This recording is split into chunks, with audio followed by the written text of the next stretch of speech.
how amazing that you can just have sex for hours with your partner and just be fully enjoying everything of it. Not thinking about needing to constantly hold yourself back, but just being able to fully move in that energy and become like a symbiosis with each other. Fuck you, man. Why did you say that? Why did you do that? What are people gonna think of me now? There goes my career. It's gone. It's gone. Thinking about the Buddha, where, someone is angry with him, and then he simply just says, "Thank you, and I do not receive your gift of anger. You can keep it for yourself." And he does that with full balance in himself. Maybe you would have liked to put less of a negative Nancy in it. Just an Sorry, apology Nancy. for all the Nancys. Sorry, Nancy. For all the Nancys in the world, we love you.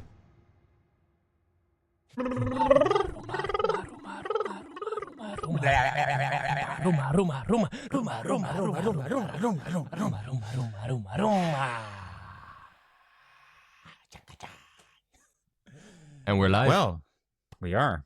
Yes. We're We're trying out some new intro songs. Gotta find the thing that jingles with us. I liked it. I like it. Yes. Yeah. Yes. Yeah. Special tingle. There's a lot of things we can talk about today. I was just mentioning to Martin about how I noticed that I sometimes so efficiently schedule my day that I sometimes think, what if I don't do that and I just give myself a bit more time in between, that it would actually settle my nervous system sometimes. I feel like I've been really growing up in a system of the more you get done, the more you're worth. And I have a habit in my in one of my habits that I always track every day, and that's called do less, be more. So less doing things constantly and more just relaxing into being. And I find that hard, man. I find it hard. Even if I meditate quite often, I still notice that my brain is so often shifting constantly to the next thing to do. And I mean, the like tenfold experience that I had of that is then going to a Vipassana, which is like a meditation retreat for 10 days, meditating 12 hours a day. Yeah. Sitting still in stillness, like no music, no guided meditation, just sitting in stillness, just observing sensations on the body. And then you notice your mind is like an elephant that has gone rampant, that just wants to think. And then you have this dialogue in your head of like, no, we're not going to think. We're just going to sense.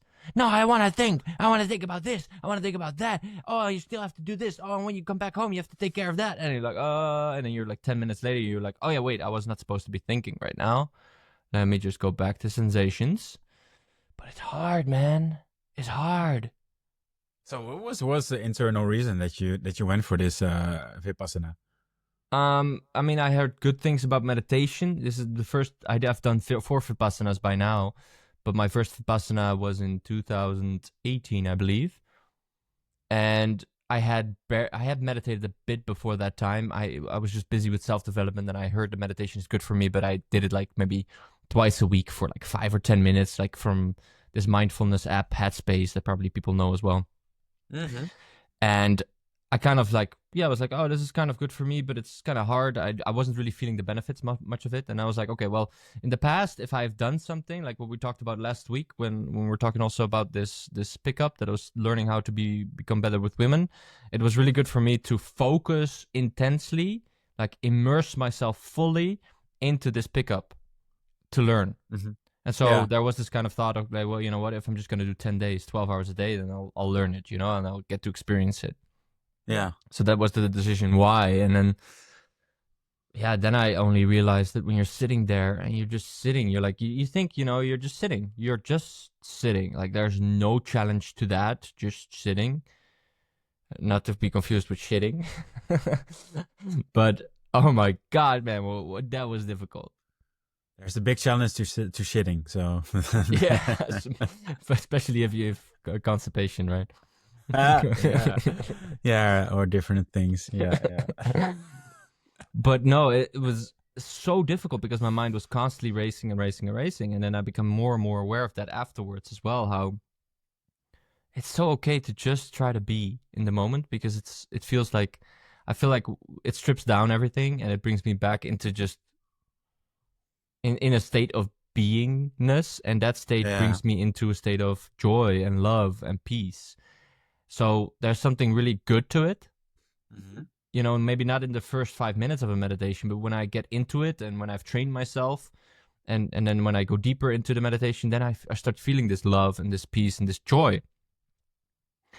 And then I'm like realizing how good that is.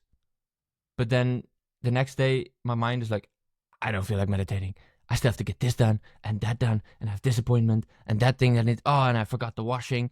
It's like, oh my God, like my mind is already racing again, whilst that is not giving me more joy and happiness most of the time than the meditations are.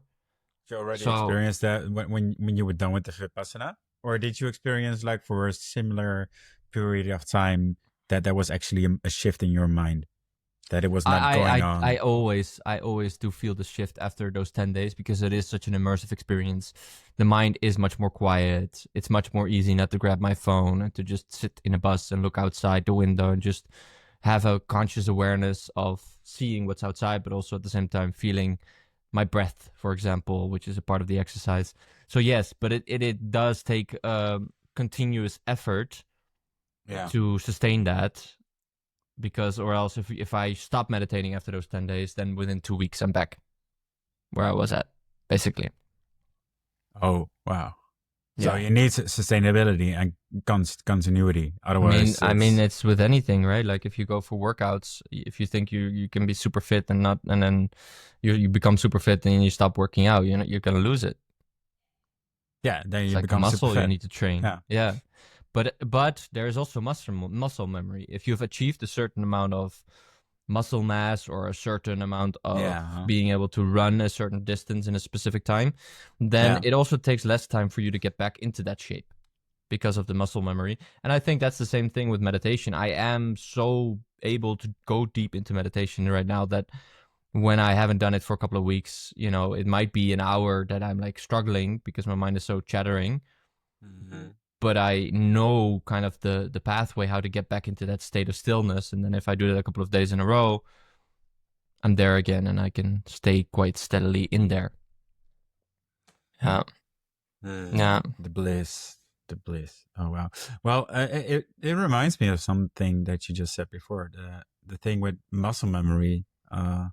I also recognize that when learning lines or when learning for several, kinds of things that has to do with analyzing roles or analyzing characters, Mm-hmm. my muscle memory also activates the words easier Hmm. by sudden movements Interesting. or by doings or Yeah. so yeah, Yeah. it's funny. It pairs to a lot of things. I think. Yeah. Yeah. I think it's just it's part of life. We achieve something and then we think that we have achieved it. And then it's like, yeah, okay, in that moment, yes, but you're only as good as your last experience, basically, right? And I think that's what I really try to do when I'm looking at habits.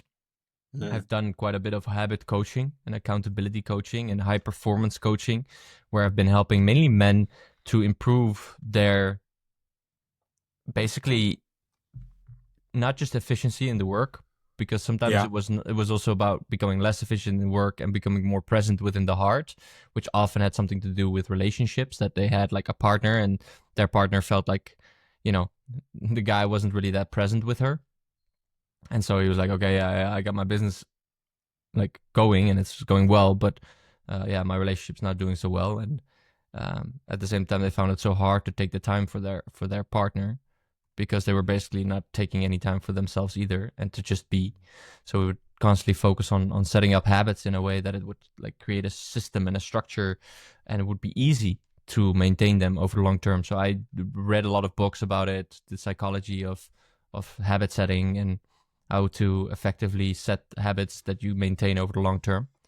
So this has become habits that I just noticed, like, okay, if I really want to change myself, it's about doing something different every single day. because it's the muscle memory that we need to develop. And so the muscle of just sitting on a couch and doing nothing is also a muscle. And with doing nothing, I literally mean like nothing in the sense of don't distract yourself with some kind of external stimulus of even reading or videos or just doom scrolling or maybe even talking to someone. But even just sometimes meditating can be a like doing something.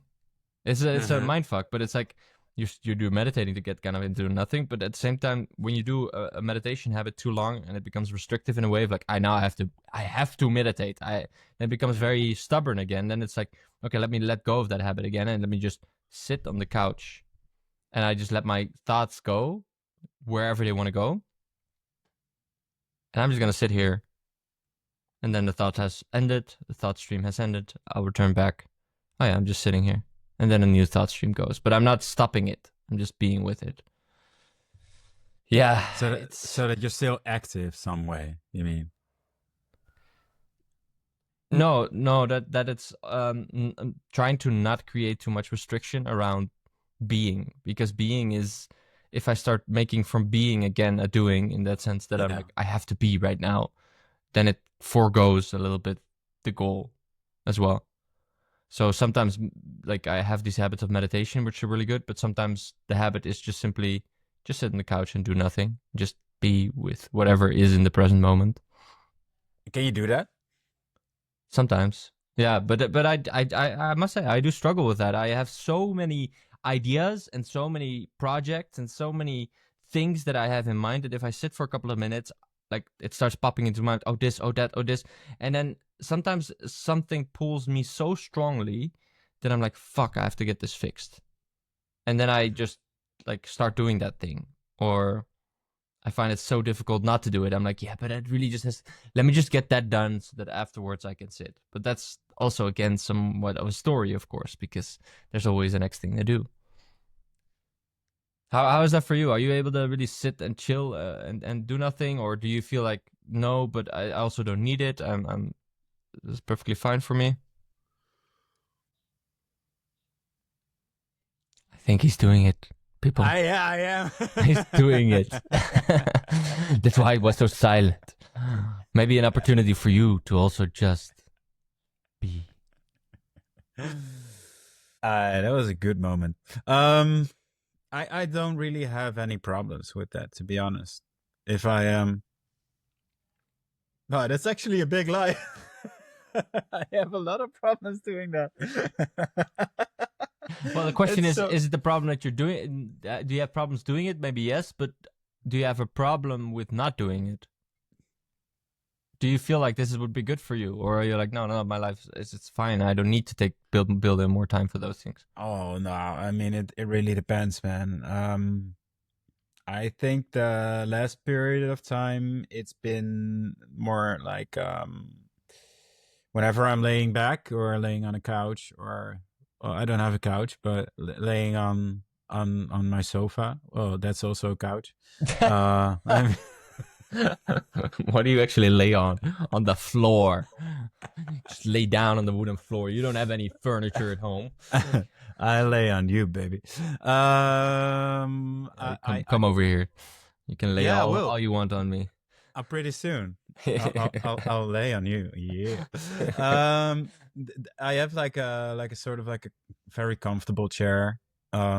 It's really big. I used to sit in that when I was little, when I was about 5 or 6 years old with 3 of my friends at that time. So it's comfy. It has some extra feet adjustments and stuff. So it's good. But whenever I lay down on something or someone, then well, the someone is hard because then something else is also getting hard. So no, that's not I cannot be yeah, rock solid, that joke. I whenever I lay on something just to relax, most of the times within a few minutes I immediately get the feeling I need to do something.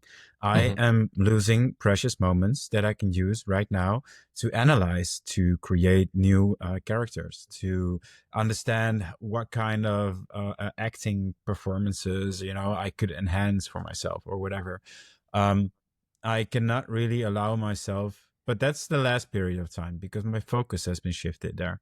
Hmm. I cannot really allow myself to purely really relax and just be there and just And is accept that then the nothing is that is that there. also from a financial point of view, or is it simply just you No, can't allow yourself because you have to always? Well, what is the belief system behind that actually? not a financial point of view. I'm actually okay there now. So I mean, there's always a struggle. Every actor has a struggle. I mean, every artist has a struggle. To be honest, I think. I mean, a lot work in cafes or in restaurants or stuff, and sometimes you have to juggle with all the coins you have. Um, this looks like something else, but it doesn't matter. Yeah, it was also Uh, funny that you made some sexual jokes and now you said juggle coins instead of balls. That would have been a very easy step to make. juggle the balls. Yes, yes, yes. Oh, I lick the balls. No, let me see. No, it's from a perspective where I'm like, I want to perform more. I want to do more. I need to uh be active on that thought and mindset all the time. Uh, just purely the want and need of playing, Mm. expressing. Hmm. It has nothing to do with financial But background at this moment. that's so is that something that then bothers you? Because that's a beautiful, like, from a beautiful place from where it comes, right? This joyful, maybe even boyish kind of desire to play, basically. Very boyish. Yeah, Yeah. yeah. Um, Or does it sabotage you in a way? well, it doesn't bother me. Yeah, when it comes to bother me, like putting on such an attitude. Okay. Uh, it doesn't necessarily bother me when it comes to um God, I'm being very conscious of myself right now. I think I sound like an LA girl. Anyway, Why no, is that? I That's have no idea. I have let's no dive into that. idea. What do you? It I is an don't interesting thing, right? Like, because know. we talked about Yeah. podcasting before we started, and we were talking about the fact that, as soon as sometimes a camera comes on, then there is automatically already some kind of a mask that can come on, that is thinking. I have that as well. When I'm thinking about how does someone else perceive this, what I'm saying right now, which is like a mask that I'm putting on, I have Yeah. that very much so, or I have that somewhat so because I've improved a lot on it, but I have that somewhat so when I'm shooting a video, Mm-hmm. and I'm looking just into a camera. I have that Yeah. less so when I'm doing a podcast or when I'm doing a video where I'm looking at people that are there. So right now with looking at you, I can really sink in deeper into just being Yeah. with you here and just Yeah. having a conversation with you and letting go of the camera. But what yeah, sometimes it can be more difficult maybe. So what makes you, if you want to dive into that, like what makes you now so self-conscious? I had no idea. It just happens. I think it's Well, funny. I mean, just Um, ask yourself, what is there must be some kind of a thought stream or belief system or something that's behind that that makes you think I oh need to no, be I know. self-conscious right now because Well, I just got very aware of that I watched recently that show that I talked about earlier. Uh, Love is which show? Blind. That Yeah. one. So in the Yeah. previous episode we talked about Yeah, it. yeah, Yeah. yeah, yeah, yeah. And one of the contestants was like an LA girl, like really LA girl. And I just heard some tones or the way of how to use the words, like you know, like and just a little like minimum part of it recognized or sort of connected that kind of character or way of how some human can be that's a good description. With with my own flow and character. So, But and why then was there the judgment about it? Because okay, maybe you oh went no, into there's no judgment. It's more like well, you I'm became a sort little of bit shy and had a little like this. Oh, I'm so self conscious, and you were like, yeah, like a little bit like a. There was this moment of like, oh yeah, that's true.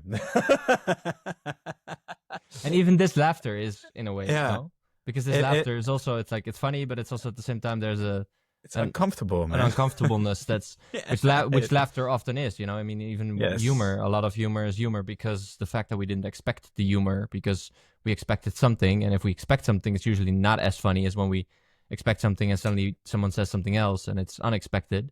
And unexpectedness is a form of uncomfortability. yeah. So that's when we start laughing. But I'm just curious, like if you want to dive in, because I feel like that's something very valuable in this podcast that we can do. Is just like when something pops up to be present with it and to just say like, hey, what's going on there? Yeah, just Why use are me you uncomfortable? as a test subject. No, I mean, that's we've fine. done already. That's good. We when we met each other, we did a vulnerable men's podcast basically on Clubhouse where we Yes, shared basically yes, how we were feeling and what's going on in our life. So, I yes. mean, we're pretty good at sharing that with each other and with the world actually as well. So, Absolutely. For if the you're willing, world, walk for the world. Um, there may have been like a little part of judgment, and I think it came from the area of not allowing myself to somewhere speak very freely or openly without any judgment or any restriction. So mm, I was sort of suppressing myself. My yeah, ego was suppressing myself. okay. And what was your ego saying? Why you needed to suppress yourself? What was the thing that you were thinking about saying or doing that you would thought, oh, I cannot say or do that? Then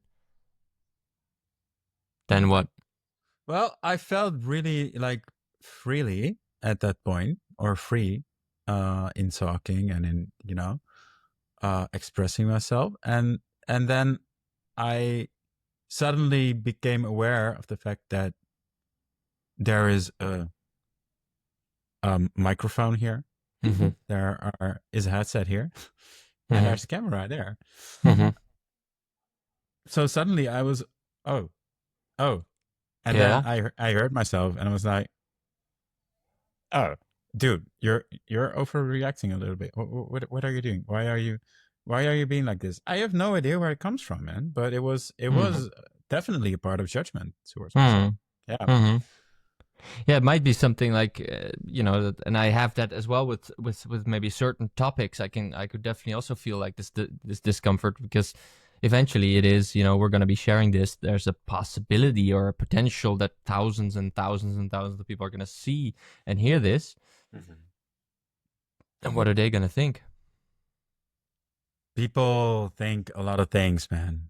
I mean, and that's all. That's all fine. Everyone has their own values and ways of seeing it, and at the same time, it's bloody scary. But I mean, it's also bloody scary to do my work, you know.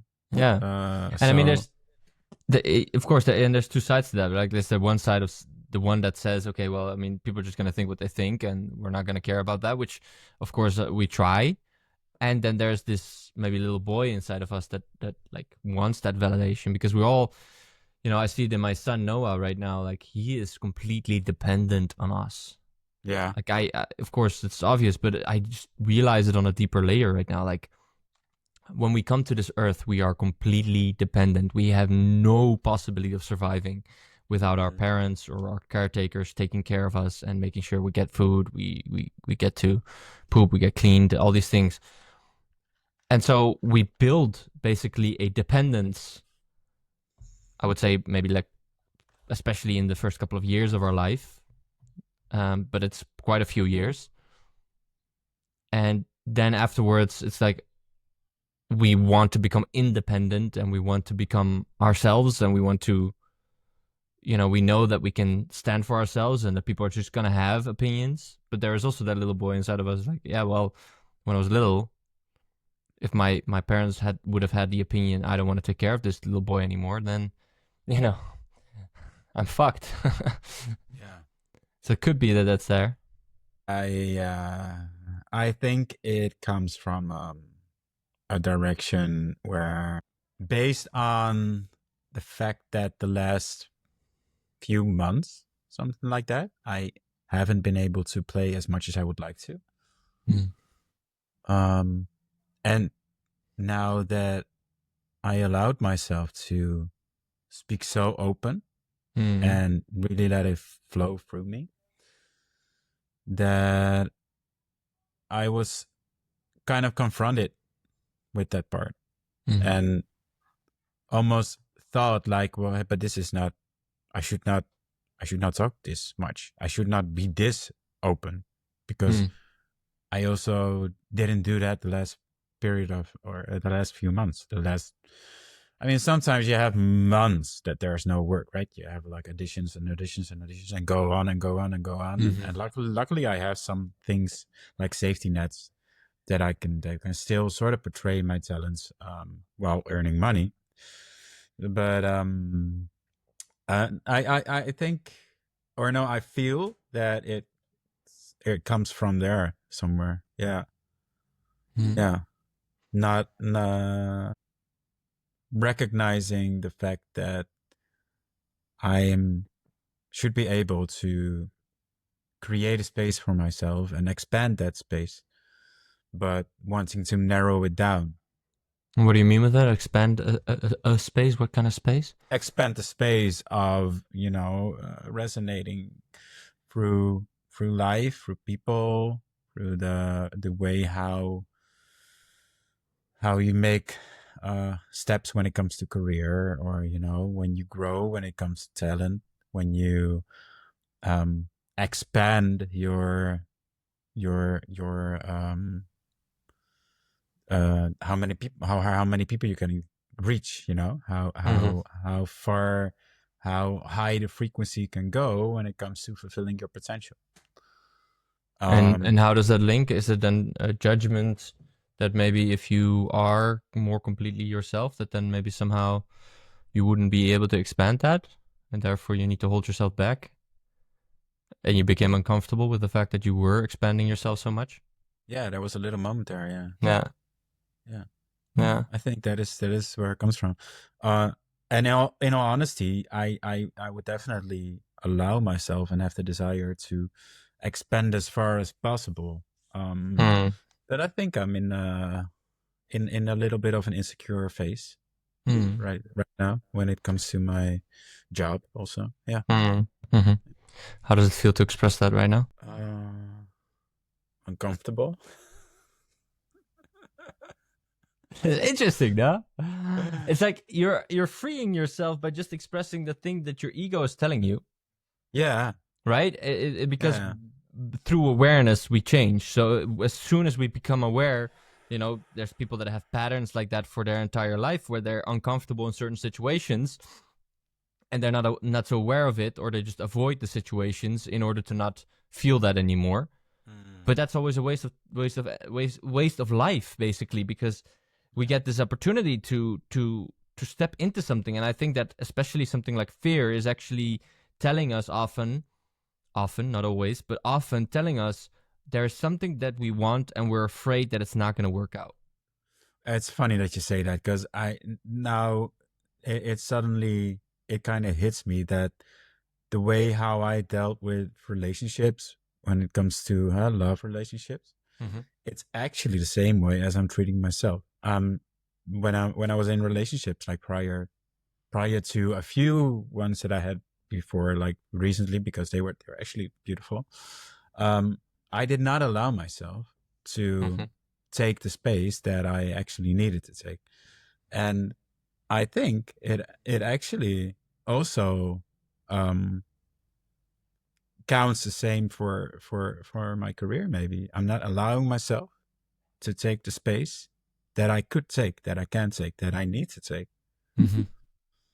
Yeah. What would happen if you would start really taking that space? What do you think?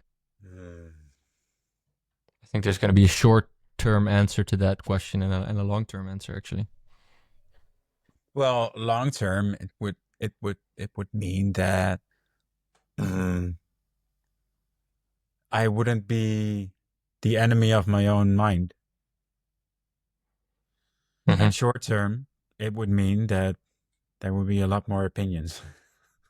Yeah, right. And that's the thing. It's like if we look at what goes viral and what is something that's being watched a lot online, then it's often controversial topics. But because the controversy means that there's going to be a lot of people judging it, and that means it's going to drive traffic in a sense, right? There's going to be a lot more people watching it and checking it out. Um, and once we really stand for something, then and we and or we are just expressing ourselves as openly and freely as we feel is authentic to us, that's going to trigger a whole bunch of people. And my ex-girlfriend, she was really really good at that. She was so able to really step into who she truly is, that she just needed to be honest in most situations. But that is sometimes not so great because she was so able to see when someone was not authentic or putting on a mask, and then she would just confront that. So we would visit some people, and then within half an hour of being there, just breaking through all the social conventions and just be like, hey, but why do you actually say that? Why do you do this? Why do you basically what I'm doing with you right now? But we have quite a good relationship with each other, and we go into these topics more often. But then Yeah. with people that she doesn't know so well, or and then, of course, there's going to be people like feeling attacked and they're going to be attacking back, or they're going to go defending. And then she was often good at actually breaking through people's barriers because Yeah. she could do it in a way that it made people feel safe sometimes. But there were also times where we were at some place, some event, some friends, somewhere, and then we had to go at one point because it just like escalated to the point that the people didn't want to be with her, and of course then kind of with me because I was there too. Wow. And I found it very fascinating time because I've been always asking me why do people do what they do since I've been a little boy. And so very fascinating when someone starts poking the bear, basically Yeah. starts checking out what people do when you confront them with their deeper layers. It's really fascinating. It was always super interesting, but sometimes also painful in the sense that you then just have this clash and you're like, okay. And so I've been trying to find a balance ever since then to still find that depth and to really make it real and to have authentic and deep conversations when I'm with people. And at the same time, also respect people's egos that sometimes they are where they are and sometimes they cannot handle the things. And also in relationship, for example, I have a very clear dynamic with Leia that if we have something that pops up in our dynamic where we like have a little bit of a confrontational moment with each other, but we are with other people there, we Yeah. usually don't really mention it. We park it until the point that we're back home so that there is enough safety to kind of like have this container with each other to discuss it. Uh-huh. Because I've seen also then if I do that with my partner, with my ex-partner, I did that sometimes as well. She would call me out on something that I would be inauthentic about. But then at the same time, the ego of wanting to show the rest that I was okay was so strong Mm-hmm. that I couldn't really penetrate through that because there was basically not enough safety. And so there's this fine line be- between it, but at the same time, if you really just start letting go of judgment and you really allow yourself to be authentically yourself, I think on the long term, what you're generating is actually that there's going to be a group of people that are going to be your absolute fans Mm-hmm. because you're really standing for something. You're standing for Yeah. yourself, for your purest expression of yourself, whatever that is. And so there's going to be a group of people that are going to love that. And it might be already only a small group of people, but that really doesn't matter because if you have a small group of fans, if we look from a financial perspective in that sense, if you create a business around some kind of topic, how controversial that topic is, how many people might not agree with you, there's always going to be people that are agreeing with you, and they are going to be your biggest fans, and that can already generate so much. And for her, she would get gifts so often. People would send her gifts for just like who she was. Wow. Yeah, and then there would be so many people that would be like, "Oh my god, this is terrible," and who the fuck is she, and what do you think she is? What's she doing? And Yeah. yeah, but it's man, but I have respected her so much for it because I mean, eventually she was really showing like what it could be like if we really just drop down all of our egos to the point where we can just be fucking real. Because as soon as we would go through a process with some people and we would come out the other end, there would be this release and there would be Uh-huh. this deep connection and this truth. And every word that was spoken from that moment on was just truth and authenticity. And how many fucking settings we get into where people aren't authentic and we're just talking around the bush, or we're just keeping it very superficial, talking about the weather. And, Yeah. it's like, and it just doesn't fully fulfill the soul in a way. Yeah. So it is I so agree. beautiful when we can get real and we can get just, okay, I'm just gonna make this joke. I'm just gonna say this thing that maybe I already know it's gonna be edgy and it's gonna be, people are gonna think something about it. But you know what? It just came through me in this moment.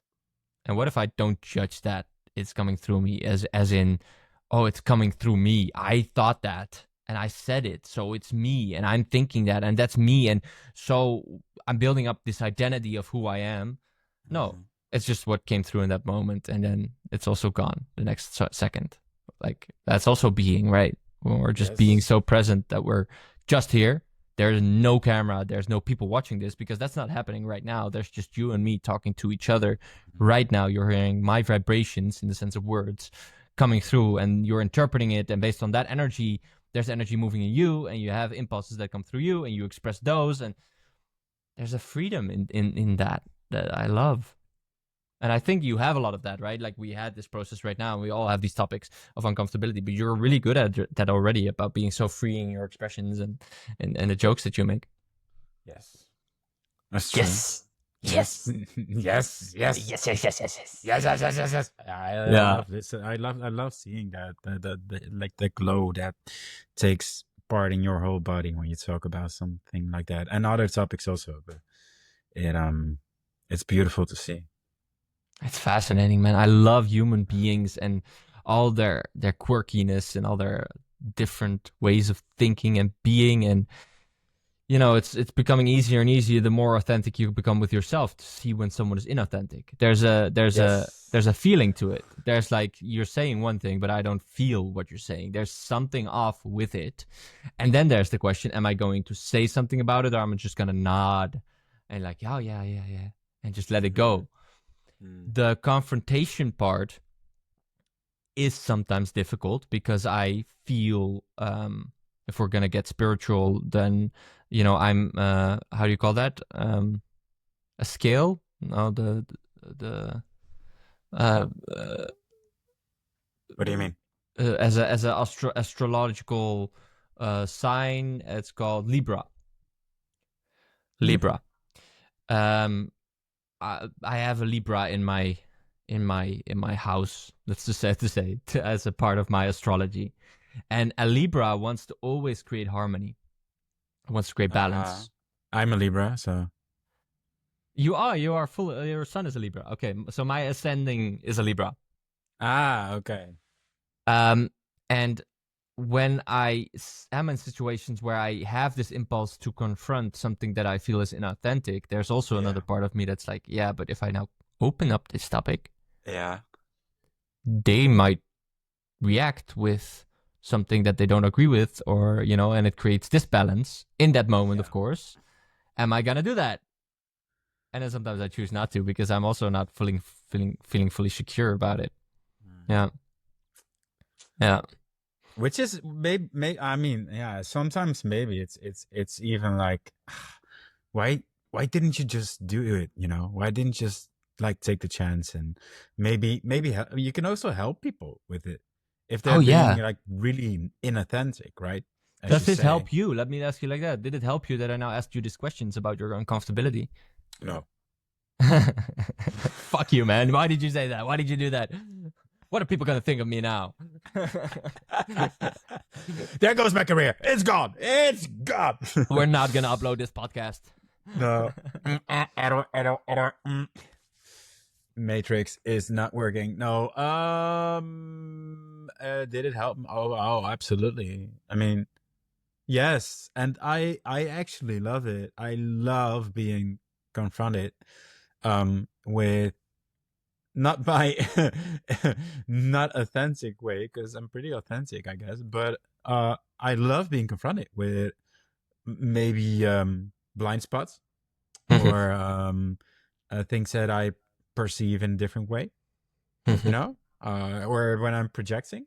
When I'm projecting the hell out of something, then I love being confronted about it and be able to reflect, wait, hey, and maybe that's my Libra, like, also going like, okay, you need to be open for someone to, maybe they are right. Hey, you're not always right. Okay. Let's balance these skills, right? Let's see. Where are we now? So, yeah. Yeah.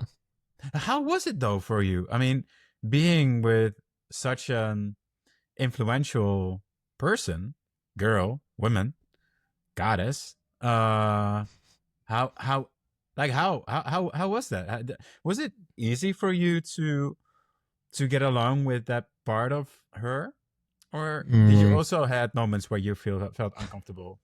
Not just moments. Not just moments. I mean, it's my ex for a reason. um, it's really, really beautiful because I was so excited about consciousness and expanding and learning and going deeper and deeper and deeper.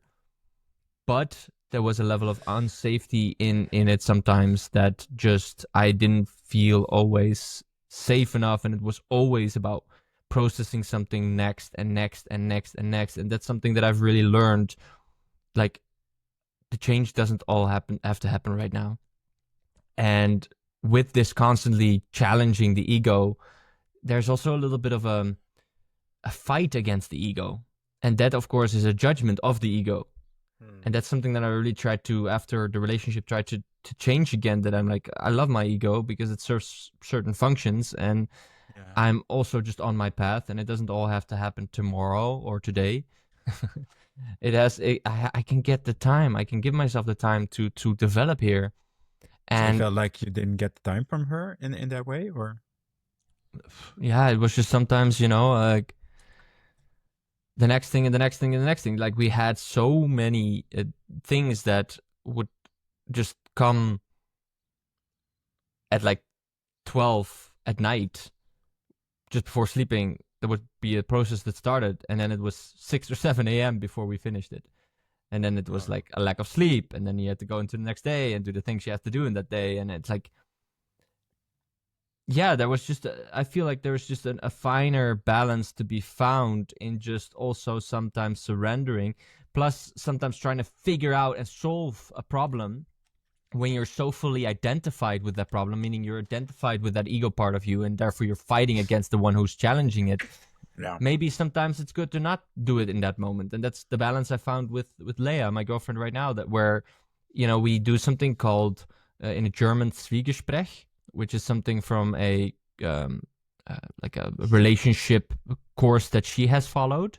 How do you say that? It's Schwie from Zwiebeln, and that's Zwiebeln is an onion in German. Zwiebeln. Yeah, so it's like peeling off the layers of the onion, basically. A peeling off the layers of the onion conversation. So Zwiebeln sprechen. Gesprech, like conversation. Gesprech. Ja. Zwiebeln in Gesprech. Ja, ja. Und dann, in short, Zwiegespräch. Yeah. Okay. Yeah, like that. Peeling of the onion. Exactly. And sometimes we get a situation where we trigger each other, and then in that moment, I do not want to talk, or she doesn't want to talk about the situation because I feel like she's the enemy and she's the one that created it, whilst I, of course, on a deeper layer know that everything that is triggering me is inside of me and I get to look at it. But I might not have the space for that in that moment. So what we do is we say, okay, let's talk about it in our next Zwiegespräch, in our next peeling of the onion conversation.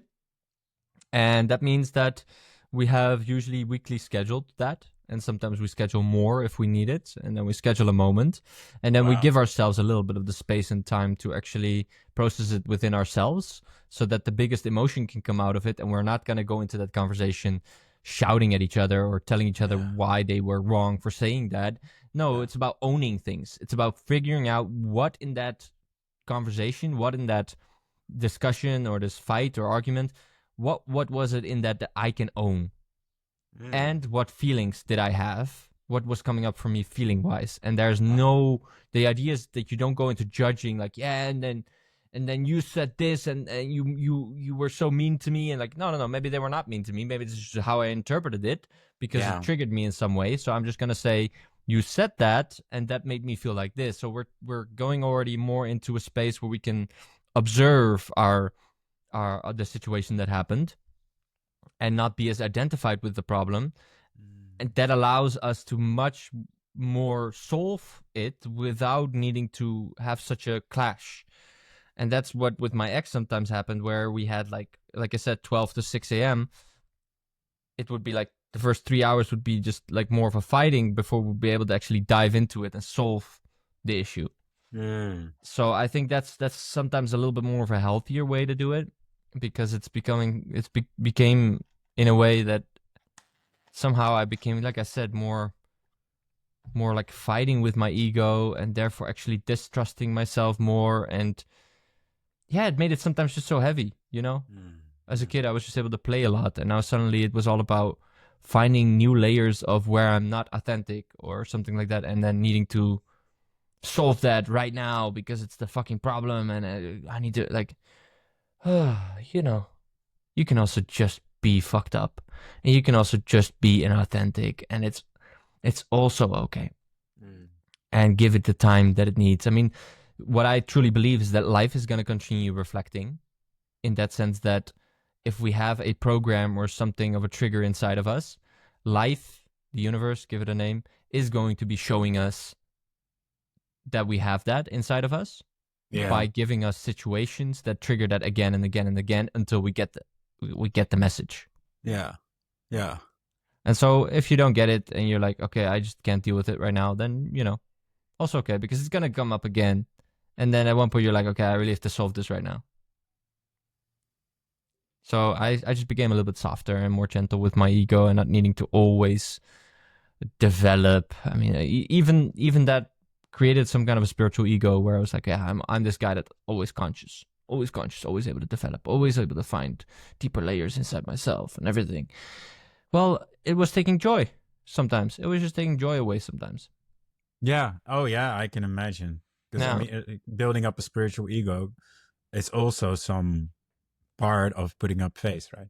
Yeah, that's another mask. Yeah, exactly. Another mask. Yeah. Wow. Yeah, so that was interesting. I feel like my relationship now is much more balanced in a sense that, you know, we see our programs, but we love each other's programs as well. Because as soon as you're challenging someone's programs, there can also be like, it's not allowed to be there kind of feeling. And now it's much more of like, if I can be present, if I'm not too triggered with Leia, then I can just see her in all of her process, in all of her emotions and all of her triggers. You know, then like, was it somewhere this morning when like in the middle of the night, Noah woke up, and then I said something. I don't even remember what I said, but then she reacted with it with such a trigger. I was like, oh, huh? I fully didn't get it, but I also wasn't right away. I felt a little bit this, like, she was attacking me, but at the same time, I was curious enough to just kind of figure out why she just did that, because what I said was not at all meant. Oh yeah, it was regarding a pillow, something super stupid, but like, I was a pillow laying behind her, and I was like, do you need that pillow to be there, or why didn't you put it away yet? And she interpreted that as, why didn't you put it away yet? But I was just honestly curious about the pillow and why it was laying there, because normally she doesn't like the pillow there. So she responded with this, like, yeah, I still had to breastfeed Noah, so I didn't have the time for that. And I'm like, huh? Wait. And I could have gone in then, like, why are you youting at me like that? I could have fought her on that, right? Go in the same energy to fight that. But instead, I was enough conscious to then say, okay, wait, something happened here. And especially right now in a phase where we don't sleep as much, of course, triggers can come up sometimes more easily because you're more tired, right? And tiredness, that happens more often. So I'm like trying to always be curious in those kind of situations first. Of course, if something really triggers me, then I cannot. But I try to be curious first and to see like, wait a second. Why did you get so triggered right now? Yeah, because you're like, oh, okay. Well, I actually really just wanted to know. I asked it from a place of curiosity and not as a judgment. So, yeah. And she's like, oh, okay. And it's like solved, right? Like it's like, boop, gone. That's beautiful. That's, by the way, also where meditation really helps. I think that meditation, what it can do is it can help create more distance between an emotion entering your system and your reaction to that emotion. And in that space is consciousness, where you can choose, am I going to truly react like that? Or am I going to observe a little bit more the situation and understand a bit better and not just react on my first impulse that comes because of the trigger, but I'm going to check it out a little bit more. Maybe this is a better response, curiosity. That helps me a lot. That's why my meditation is also such an important tool for me to truly connect. And it's a fine line sometimes, because what is authentic? What is really authentic? Sometimes authenticity is in that moment, she says something, I get mad, and so I respond with the same anger. That would be very authentic, right? Because I feel the anger. Yeah. But it's also authentic maybe in that moment to just breathe in through that anger, observe it a bit, see if that's actually misplaced anger, and respond with curiosity, because it's actually okay to just be curious in that moment. I guess the whole part of being authentic is what's the base where it's coming from. You know, if you come from a base of a good amount of self-worth, self-value, self-love, and are not responding or following impulse based on bad intentions or on more good, pure intentions that are in line with how you perceive life and how you see life and how you want to handle yourself in life. Why am I doing this move again? Then there you go. I think that's for me, that comes the closest to being authentic. Only following your impulses, not letting go, not shutting down your impulse, but following your impulse. And I mean, people can also be authentic in a really maybe not nice way or a negative way. Well, is it then still authentic if you say that authenticity has to do with if that's their value and their pure version of yourself, right? You said like with the right values in place, reacting, but sometimes you might have a feeling that is not in line with your values, and then you might want to express that, or you feel the desire to express that. So in a way, it feels authentic. How do you see that? That's a good one. Well, I think, I mean, we cannot fool ourselves, because everyone has these moments where maybe you would have liked to act different, right? Or maybe you would have liked to put less of a negative Nancy in it, you know? Just an apology Nancy. for all the Nancys. Sorry, Nancy. For all the Nancys in the world, we love you. Keep on doing your thing, honey. Come on. Just don't be so negative. No. Not so negative, Nancy. Fancy Nancy. Hey. Please keep it in your pantsy. Just keep listening. Don't. No. Not do what you're not doing right now. I know she's dripping right now. No. I feel like maybe Martin has some sexual frustrations. That there's a lot of sexual jokes coming out today. Actually, you wanna do a call out maybe for any women out there that are listening to this podcast that are interested. Maybe you hear Martin's very sweet voice, and you're like, "Hi, this sounds like an interesting guy. Let me reach out." Then you can reach out to us, whatever way, shape, or form, Instagram, Facebook. Whatever shape, sure, yeah. Come in all shapes, it's fine. Uh, no, oh yeah, reach out if you want, sure. As far as I know, I'm not taken yet, so. But when it comes to that part, I mean, everyone has these moments where they wish they would have done something different. And so are you not being authentic then in that moment? That's a really good one. Maybe you're striving to be authentic, but you're not being really purely authentic. Otherwise, then I mean, you feel it, in your whole intuition. And I mean, I feel it in my whole intuition when someone is authentic or not. And not declaring that I'm the most authentic person in the world. I'm probably top 5, but all the people, for all the 8 billion people in the world, yeah, Martin just so you is know, top 5. Yeah, just so you know. Sorry. With all his discomfort. Yes. That's some good self-love, though. Oh yes, and always be your own parody. That's a really good way how to handle life in bad moments. No, but I mean, yeah, no. When it's about that part, I think that someone maybe could be striving for being authentic, but is not purely authentic at that moment. Because if you were purely authentic in that moment, then why is there a need? But that's also from my own perception, right? Why is there a need to put any more tension on it, or a negative source, or something that creates more like an obstacle, or or blocks your way of channeling who you truly are, right there inside. So it's interesting. That's channeling what pops up who me. you truly are. Yeah, and I love it because this is like an exploration as well for me. And based on what you're saying, I'm having also thoughts about it. And it's like channeling who you truly are. I think that maybe is where the inauthenticity comes in, where if we do experience certain emotions that are projections to the outside world, like the example of Leia, who suddenly got mad at me whilst I was actually just curious, where she projected that I was angry. Of course, if someone is angry, then sometimes being angry with them is a way of setting your border, which then could be an authentic expression.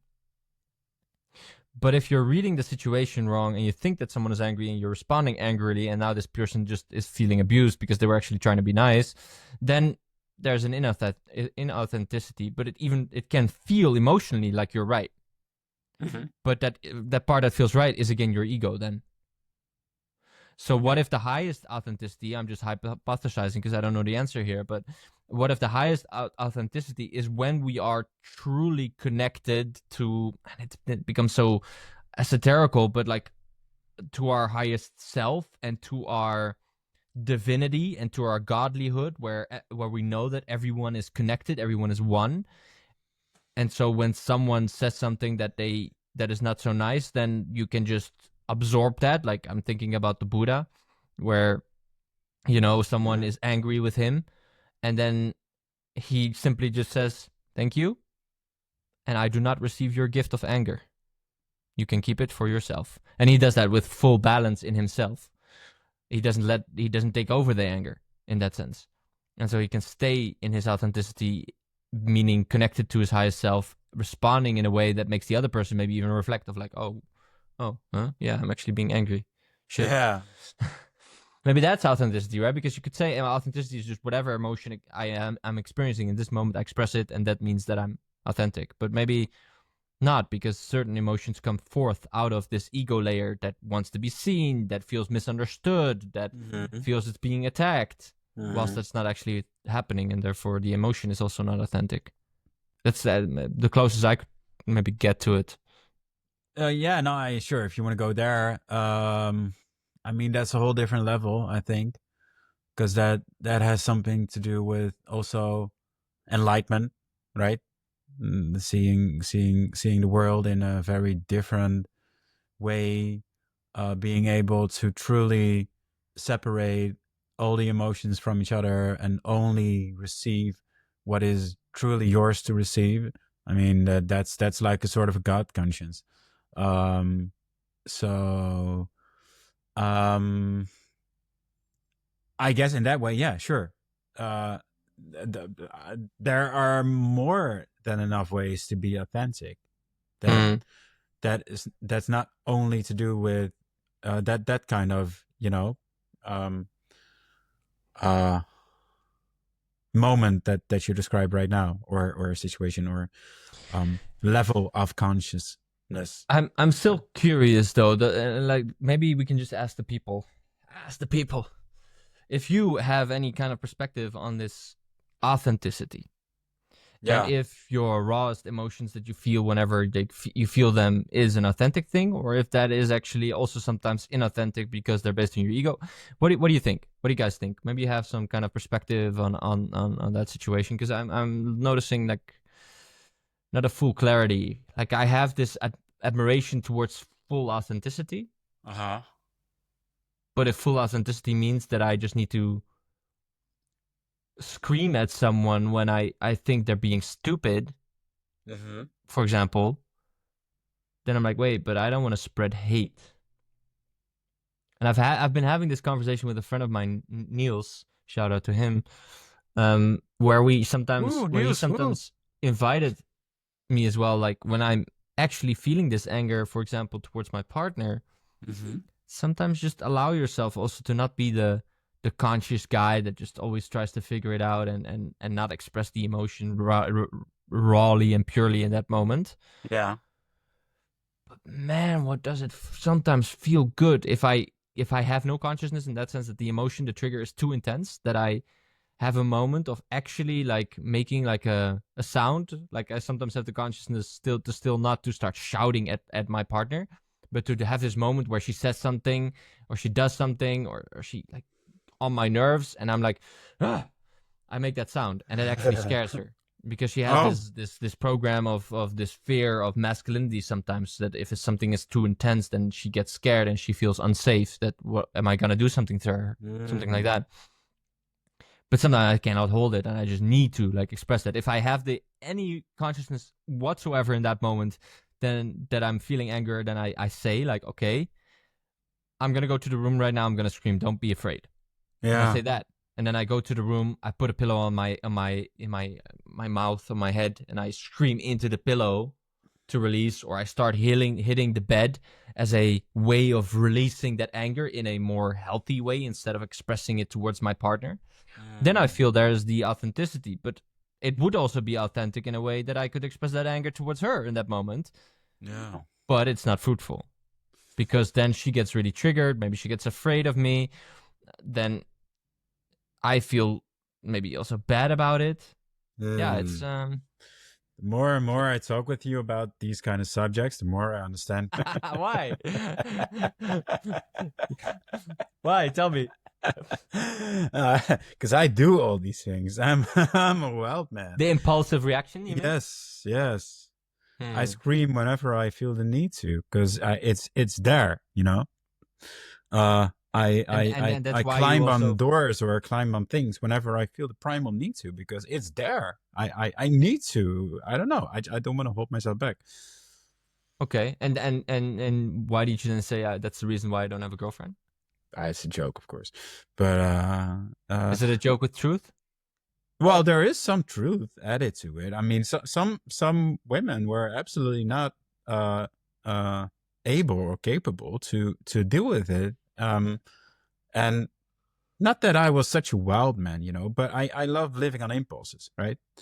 Um, and even the kind of stare that I that I could have sometimes, the stare in my eyes, or you know that my eyes were like a bit bigger, or that I was just intensely experiencing something, right? Mm-hmm. um then that already scared them. uh And also, sometimes every now and then I like to do some animal sounds. It's, I like doing that. I'm a little shaman. So, maybe like a lion or a cat or a dog or whatever, whatever. Not always, but sometimes. But then just purely out of a moment of expression, or Just like, "Rawr." Yeah, like that, but Yeah. they would have problems with that, or Lovely. Yes, some did. because it Yes. would be in public settings, or how can you take me through? Yeah, the moment that I asked them, to put like a lock chain around my neck and then walk around the damn square with me being in tiger clothes, that was a little bit too much for them. Would make for a cool video though. I would do that with you. Oh yeah. I would do that. That would definitely be uncomfortable for me, but I would do it. I would do it. Very uncomfortable for you. Yeah. Like, "Rawr, rawr." Yeah, you're like walking around, like people are like watching, like what is going on there? And I'm like, Is yeah, this I'm it? just walking my dog. Yeah, lion, tigerish. Little Simba. Well, But it would be funny as well because I love this part of then triggering people and see what they do, what happens in their minds. Yes. Yeah. That's it's beautiful. We should do it sometimes. But Yeah. I did it like lots of times for theater school when I was following classes and stuff. So it was just a normal thing to get out of your comfort zone, right? Exactly. But would you feel comfortable with it if you would do it on Dem Square, where it's not in this setting of the theater where everyone knows that you're doing some kind of improv or whatever? It depends, where's the movement coming from? Like, what do we want? Do we want to do like a little experiment? Is it for some kind of show? I don't know. It has to nowadays. It has to have some sort of solid ground or solid reason or some essence that I can vibe with. Well, just for the heck of it. Maybe sometimes whenever I feel like it could be, and I don't know. I'm not really. I don't know I cannot come across the word for it right now, but it's Shanna in Dutch. Like shame, feeling shameful. Yeah, I don't know if it's shame. I think it's something else actually, but maybe I don't feel shame that easily. So yeah, sometimes also for the heck, why not? It's funny. Let's do it for just short period of time. Why the fuck not? It's funny. I don't really feel like challenged by that. But well, no, I mean, yeah, sometimes also like publicly, then all of a sudden, like I would walk in the store and there were like these little like monkeys or something. Then I would just start acting like a monkey for a little bit and then just, throwing books at her like, and just you would throw books at her, like you wouldn't be thinking about like, oh wait, I'm throwing books that I haven't bought, that if I now throw them they will break and I'll have to buy them, or? Not necessarily books. No, I'm using the wrong, like little teddy bears and stuff like that, right? Things that you can throw. Okay. Yeah. Without needing to right away buy the entire store. Yeah. I would not throw books. I mean, I never throw books. I never threw books in my life. Who throws Probably books? also not so authentic, right? Because you don't want to hurt someone because they're pretty hard. Yeah, no. Exactly. No, it was never with an aggressive energy added to it. It's just very playful. Where like suddenly like when they would act like oh, let's go here, let's go shopping there, let's go, and I was like hand in hand, and I just felt like, okay, right, well, I feel like I'm sort of like a toy right now, so I'm just gonna act like one. So then I acted like a toy from Toy Story, and stuff like that. And for me, that is funny. It's funny. For some girls, it hasn't been. Well, yeah. I mean, some that have more. I think that it has to do with also the perception of yourself, right? And if you can also truly accept the other person next to you, and if you love them for who they are, because I also had tons of women who loved it, like loved it, like were so deeply, deeply in love with me. Sadly, I was not, but and that's not like an ego thing to say. I'm so thankful for all the moments that someone really embraced me and saw me for who I am. You know, Yeah, that's beautiful. really loved me for who I am. I mean, that you also love me for who I am. Do I really? Yeah, you did. Come on. I'm just using you for this podcast, man. Come on. What about yesterday night, man? Jesus. No. Yeah, that was really good. That was really good. Right. Yeah. So, still, this is still, by the way, the sexual frustration that Martin has. Just for everyone to know. Yeah. It is. Damn it! I need to have. No. Be a monkey. So, the moment that we were at a little festival, right? And then, I mean, you know what you shared with me then. That was a moment that I truly, and I had that earlier, that I felt completely being seen by you, being accepted. But that was definitely a big moment, like a key moment in our brotherly relationship, in our beautiful friendship that we have. That I felt like, wow, yeah. I mean, now that this guy, I'm taking into my life fully, with wholeheartedly, with no holding back anymore.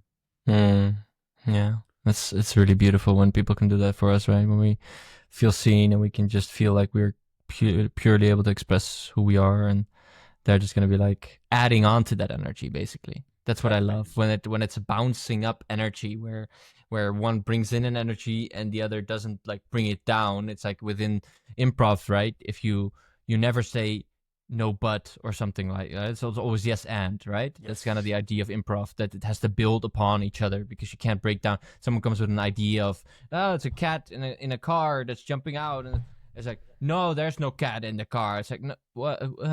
Man, you're breaking the energy, man. Like, come on, play with me. And that's the fun thing when you're bouncing off of each other, which is one of the big reasons I anyways wanted to do this podcast with you, because I knew that you're gonna be jumping in and being able to be so free in your mind. You're going to jump on topics quite easily and play with them and see them from different perspectives, and then your perspective is stimulating my different perspective, and then it's like we're suddenly in this weird corner.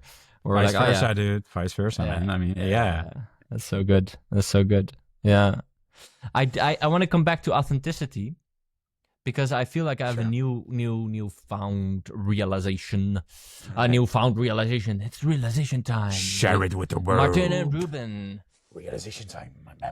I think that just these more, let's say, lower frequency emotions, or these emotions that like are not serving us, they are actually inauthentic. And it's seen, I saw that when we're talking about shame, for example, or we're talking about some kind of a fear of being rejected by someone, then we are feeling that fear in that moment. We are feeling that shame. So you could say, well, the most authentic thing is to then express that by closing yourself up, making yourself small, for example, which is what shame and fear often does. But it's actually based on a false narrative, and that narrative is, if I do not close up right now, then I'm gonna be a fool, and people are gonna think something of me negatively, and so I have to close up right now. But that's based on not authentic this moment. That's based on interpretations from the past, where you've been maybe ridiculed for a pure expression, and you learned that if you do pure expressions, that you're gonna get ridiculed, and so you've made that a program, and you're running on that program in the moment that it's coming up later on, when you're feeling this. If we would be walking around the street, and you're acting like a lion, and I'm holding like a chain around your neck, and I'm walking you like a dog. If we would be doing that on Dam Square, I would be feeling the kind of shame or the fear that people are gonna be judging me. But that's super inauthentic, because it's not having to do anything with reality, right? It's just something that I'm afraid that something's going to judge me, because in the past people have judged me for being a little bit different, or doing something that's outside of the social norm. That's not authentic, even though in that moment the shame feels, I fully feel it. So it's authenticity. I don't think it's about always reacting to the emotions with what our mind says it needs to, what we need to do, but it's to connect to, again, to this higher self of us, where we can just fully embrace our quirkiness and our weirdness in whatever expression comes through, and to have that conversation that when that shame comes up, to then say, well, I'm feeling that fear, but I'm going to do it anyways, because there's also a joy to it. There's also and that's sometimes hidden, that joy, the desire to express. We talked about it, I think, last time on the podcast as well, where I was walking on the grass at the ice canal here, and I saw a girl sitting there on the grass having a picnic, and I saw her hair, and I thought, that's beautiful hair. Mm-hmm. And right away, I also had the thought, okay, but I'm not going to express that, because if I express that, maybe she thinks I want something from her, and it's going to be awkward, and she's going to maybe judge me for it, and da-da-da-da-da-da. Well, if I take that as reality, then that's my authentic reaction, you could say, is to walk on and not say anything. But it's actually not. It's actually a layer of ego that's covering up the deeper layer of me, which is the joy of just purely expressing the thing that I've really felt out of pure desire to express it, and the love that I felt. Like, wow, you just did something with me. I saw your hair. I was like, wow, that's beautiful hair. This is very, very funny that you're saying this, because if you're talking about being authentic, right, and you're explaining this situation right now, I remember that we were at the festival, and you saw a girl, and you approached her, and first you said to me, hey, yo, dude, I'm gonna be right back. I'm just gonna compliment this girl about her shoulder. I think she has such beautiful shoulders. It's so nice. I have to say it. And I was like, at that moment, I was like, okay, what does this guy do? I mean, it's cool. It's cool that you're doing it, but when you're talking about being authentic, if I would have done that, that would have not been authentic, right? I guess that's not I don't do that. That's not my way. But with you were not into the shoulder. No, it was into something else. No. But I mean, no, really. Like, I want to commend you on that, because I saw you doing it, and I was like, yeah, this is Ruben. This is you. This is a very authentic part of how you connect with people, and that there was even like no flirtatious thing necessarily added to it. It had more to do with, you just wanted to give someone a little piece of value that you saw right there in such a subtle way. I thought that was beautiful. Yeah. So thank you. Yeah. That's authentic for me. Yeah. Yeah, definitely. And just a little secret about me. I love an open shoulder. Especially when it's one of those shirts that women are wearing where one shoulder is still covered, so it's like, and then the other shoulder is not, so it's like this going across kind of shirt. Yeah. And then the shoulder's open. I don't know, man. I call it a fetish. I don't know, but I love it. Yeah. Yeah. Uh-huh. Yeah. Interesting. Funny. Yeah. So interesting. Like, why that? Like, I don't know. I just feel it. I just see it and I feel it. I'm like, wow, that's beautiful. Of all the things that you can, it's funny. I like noses. Yeah. Is there then a specific nose that you found, like, oh, that's a kind of nose that I like? Italian and Spanish noses. How are they? What are they like? Yeah, seriously. It's Italian are more like they have this little bit of how do you say? I'm not gonna say it's like a very classical nose somewhere, but it has this little rawness to it, like not much, just a little bit. What is rawness? You have to explain it to me. I have never heard of a raw nose. It's like a sculpted nose, right? It's like it was being sculpted. It's like a little from like the Roman sculptures or what? Exactly. Yeah. and it has a little, not like this little ski thing, but more like it almost like a perfect triangle right here. Mm. And that's so sexy, man. And does the nose need to be a bit like small, or not small. I don't like small noses. Not too small. how do you like my nose? Is my nose up there, or your nose is definitely yes. yeah. Yes, your nose is up for my for my tasting. there's so much of this sexual jokes in this podcast. I love it. So beautiful. That's also being authentic, right? I mean, I love Definitely. But there's a lot of sexual energy in me, you know, also in you. I mean, that's why don't express it when it's there, right? Definitely. Just to, in short, because I'm also aware of time, but like I'm right now even doing a course. It's called Orgasmic Mastery, and the goal of the course is to also learn not to always ejaculate as a man, but to be able to bring the energy up, and to talk also about always doing versus being. In the doing version, there's like this okay, I'm gonna have sex because I'm gonna go and ejaculate. Whereas the being is just, no, the moment is the most important. And so that means within sex, it means just, okay, right now we're doing this, whatever that is, and that's feeling great, and I'm just in there. And then suddenly there is a shift where you're moving in a different way, or you're, you switch positions, but not because you're like, I need to have now this position, but more because of it naturally occurring that position just kind of turns out, and you're both like, oh yeah, we're now doing that. And it becomes this like fluid flow where you're super connected to each other, because you're not in your head thinking about, I am going to have my ejaculation. When am I going to have it? Is it, and when I was younger, I would be sometimes thinking, okay, I have to first make the woman come before I'm allowed to ejaculate. So that's my first goal, kind of. And then after she came, I can take a moment, but yeah, let's see. Sometimes I also don't take the moment, and I just come also right away. And then we're done.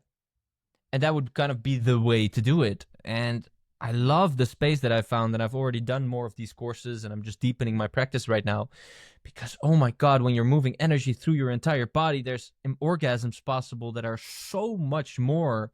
If you go on a scale from 0 to 100%, and you would say 100% is an ejaculatory orgasm, then I feel like certain orgasms are not even on that scale.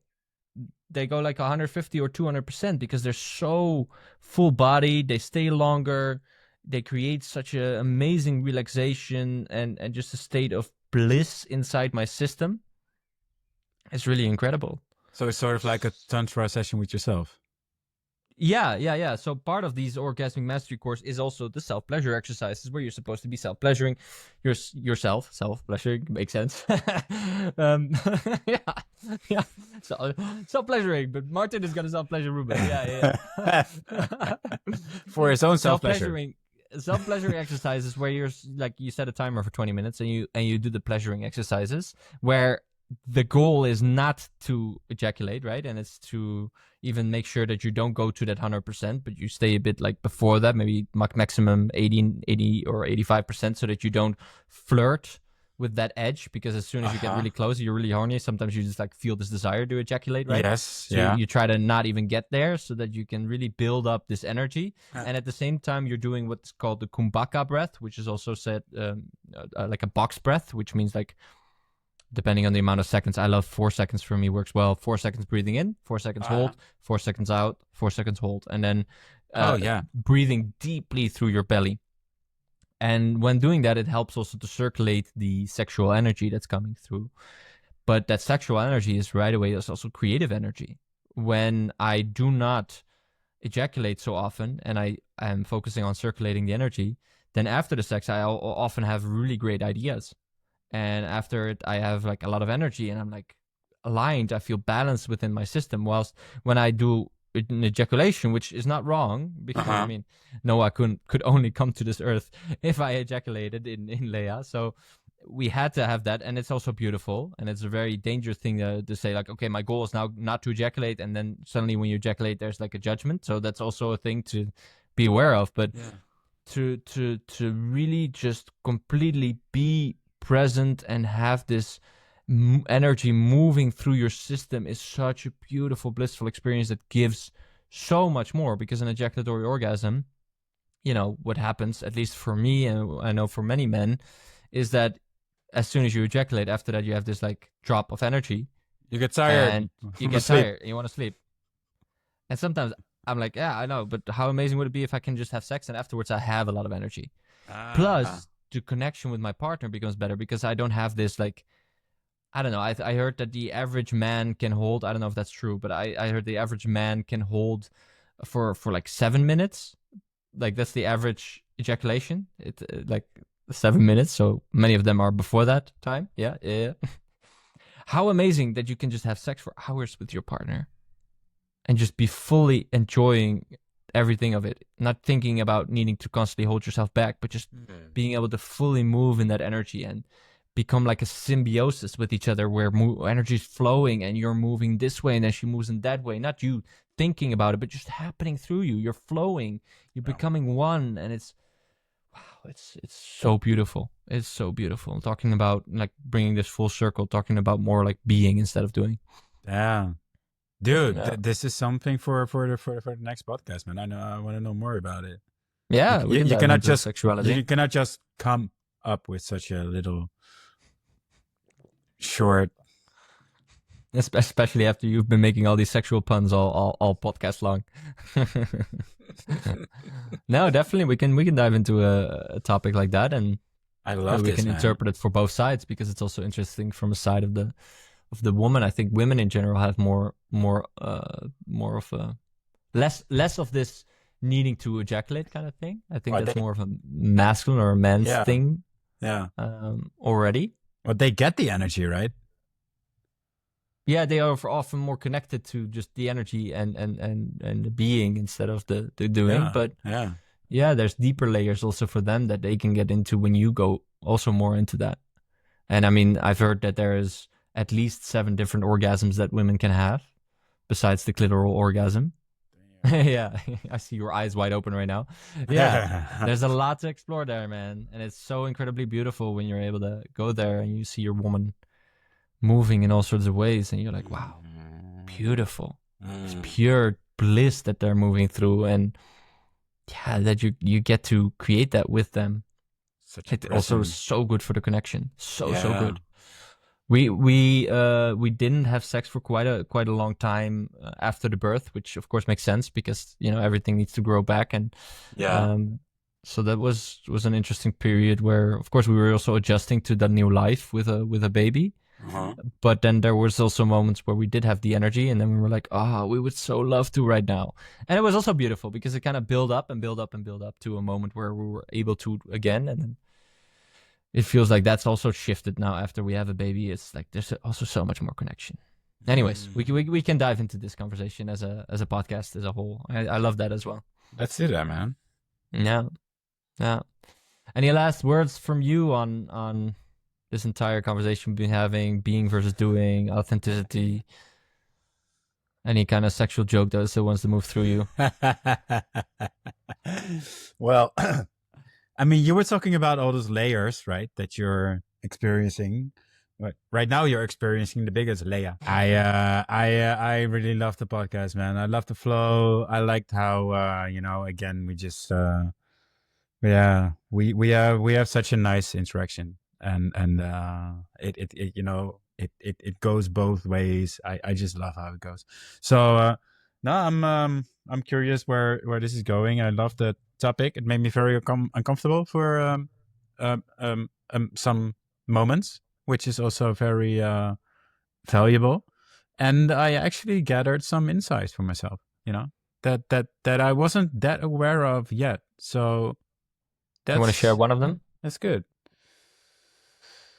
Well, the biggest one is that there's actually somewhere within me a guy that is saying nah, you don't need to take that much space. It's fine. Just go here.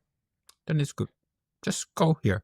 Yes, that's good. Yes, and I think I can allow myself to let that guy go, or a guy or a girl or whatever, non-binary. I don't know. Beast. I don't know. Just to give an example to the letting go part right away. Yeah, exactly. So follow your Martinspiratie. Hey, there we go. Martin inspiration. There we go. Follow that flow. No, just be truly open to expand myself and really reach out and allow myself to really go take all the potential space that I can take, because there's a lot more to take. I'm sometimes I'm just still so insecure, or still so a little bit afraid also of taking up all that space. But I'm like, wow, am I that important? But I'm pursuing a career and a job and a life that has to do with showing yourself and expressing yourself. So why the fuck not do it? I mean, I'm not afraid necessarily for all the consequences that opinions could form or whatever. That's not the part. It has more to do with actually allowing myself, accepting myself to take that space. Yeah, really well said. Really well said. Thank you so much for this beautiful podcast. Yeah, thanks, man. If there's any insights that you as a listener have been having listening to this, then we are also very, very curious about that. If you feel like doing that privately, you can always send us you can slide into our DM if we want to make it again a sexual joke. And then you see Martin sliding. If you're listening this on Spotify, then you don't see him sliding. So I'll give some subtitle every now and then. Yeah, I found it also very interesting. Also, this entire topic of authenticity, I really took out that it's like, okay, there's certain layers that are just not authentic, even though the emotion is present. So then it's also good to not always express the first emotion that comes up, because it's actually based on a layer of ego. And at the same time, let's be nice to ourselves, because we have an ego for a reason, and it's always going to stay there. It's part of this life, and it's trying to protect us. That's what I think the function of the ego is. It's just doing that in a way that it's a little bit too overprotective sometimes. So then it's good to not take yourself too seriously, and to break through, and to maybe walk around on Dam Square as a lion on a chain. Rawr. Yes. I think we really have to do that now. I see it. Maybe next time that I come to the Netherlands, we're gonna. And then we have Jurgen that's gonna take some videos of that. We're gonna make a video of that. Jurgen should be the one who changed that. No. That's an inside joke. I love it. Yeah. Talking about the first podcast, we talked about that, right? Being able to make also fun of racism. Yeah. Cool. No, let's add that to our bucket list. Yes, that's a beautiful bucket list to add. Yes. Awesome. Thank you, brother. Thank you for this beautiful podcast. And for everyone, if you liked this podcast, then like it. Just press the thumbs up or whatever, or give star ratings if it's a Spotify, and it really helps to spread the message. If this is a message that you like to have spread, then please do. And you can always share it with your friends, family. Maybe someone can have some insights with it, or they just can have a laugh. And then I think we see each other again next week for the next episode. Au. Au.